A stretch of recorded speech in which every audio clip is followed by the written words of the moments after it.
paghanap ng pares malapit dito sa amin. So ito nga pala, nagmamotor na ako. Palabas ng Woodside yan.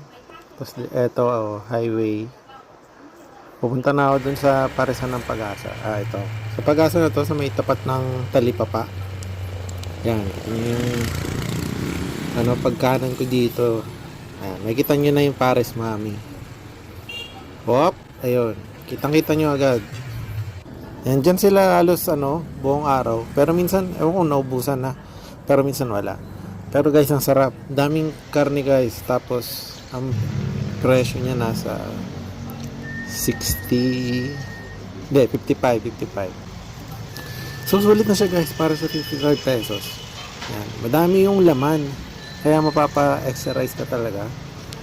Pero syempre, hindi na ako na-exercise ko eh. Diet tayo eh.